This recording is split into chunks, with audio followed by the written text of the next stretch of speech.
Assalamualaikum warahmatullahi wabarakatuh. Alhamdulillah, Allahumma salli ala rasulillah, amma ba'd. Kembali hari ini kami informasikan terkait ada sebuah pertanyaan yang kemarin warga atau pengantin bertanya terkait dengan permasalahannya. Pertanyaannya begini, Bapak, ini pertanyaan datang dari seorang suami. Bapak, saya mau minta arahan. Kok bisa ya? Padahal saya itu hidup serumah dengan istri saya. Memang benar kami sedang konflik atau ada permasalahan keluarga. Namun tiba-tiba tadi malam, katanya bahasanya seperti itu kurang lebih, tiba-tiba saya ditunjukkan secari kertas akta perceraian. Padahal saya nggak pernah dipanggil oleh pengadilan. Kok bisa seperti ini Bapak, dan bagaimana seharusnya saya lakukan? Saya di rumah nggak pernah dipanggil, tiba-tiba ada secari kertas bahwa PA sudah menceraikan hubungan suami istri kami. Nah, dari sini saya panjang lebar banyak cerita terkait itu semua. Paling tidak poin-poin yang sempat saya ingat itu adalah bahwa kemungkinan seorang istri melakukan hal-hal yang intinya adalah bagaimana cara mudah untuk menceraikan seorang suami dengan cara-cara dan seterusnya. Karena secara umum pengadilan tidak akan pernah mungkin memutuskan sesuatu yang tidak ada fakta-fakta real di lapangan. Kemungkinan yang pertama begini, waktu itu saya ceritakan kepada Bapak kemungkinan dengan konflik yang ada, jadi secara diam-diam istri Bapak itu melakukan permohonan gugat cerai di pengadilan. Nah, gugat cerai itu syaratnya cukup mudah, diantaranya adalah adanya KTP, KK, akte nikah atau buku nikah. Hal itu diajukan. Nah, ketika mengajukan seorang istri, maka dia menyampaikan beberapa alasan-alasan yang tentunya nanti akan dimintai bukti real terkait beberapa alasan mengapa seorang perempuan itu bermohon kepada pengadilan untuk dipisahkan, diantaranya sebagaimana yang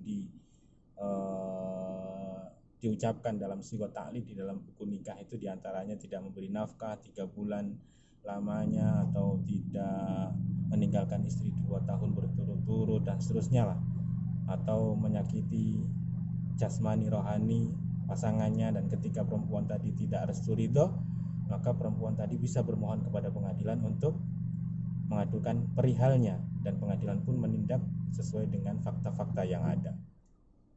Nah, itu mungkin beberapa alasan-alasan. Nah, terkait Bapak kenapa kok tidak dipanggil, itu diantaranya kemungkinan yang akan ada itu adalah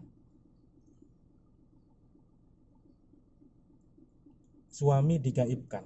Jadi ketika diceritakan itu suaminya mana, suaminya tidak ada atau pergi dan seterusnya, atau tidak dinamakan dan seterusnya. Inilah kemungkinan yang terjadi ketika seorang pihak perempuan itu bermohon kepada pengadilan melakukan pembohongan publik.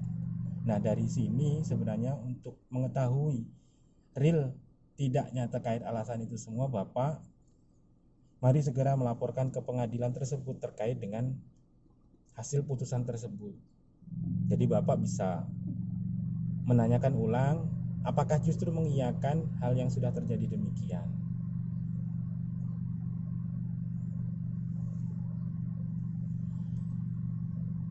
Nah, kemudian apa ya? Kemudian yang kedua, jadi pada intinya adalah hikmah daripada rumah tangga itu yang menurut saya, yang dapat saya pahami itu adalah bahwa rumah tangga itu sebenarnya ada baik buruknya rumah tangga atau pecah tidaknya rumah tangga itu pada hakikatnya ada di tangan seorang suami. Nah, sekarang kembali ke Bapak yang bertanya pada kali itu, kembali ke Bapak sebenarnya ingin memperbaiki atau tidak rumah tangga Bapak yang sedang ada masalah. Ketika ingin memperbaiki, ayo ajukan itu perihal cerita tadi, hadapkan kepada pengadilan agama, dan insya Allah dengan telah kebaikan Bapak tadi pun rumah tangga pun akan dikembalikan sebagaimana asalnya dengan perbaikan-perbaikan tentunya. Namun ketika Bapak yang muncul adalah dendam saja, atau sudah tidak suka lagi dengan istri dengan diperlakukan seperti itu tadi, dihianatilah bahasanya, maka bapak pun sebenarnya juga bisa membalas hal tersebut, membalas kecurangan-kecurangan atau alasan-alasan yang diberikan oleh si istri di persidangan, andaikan kemungkinan maknanya seperti itu.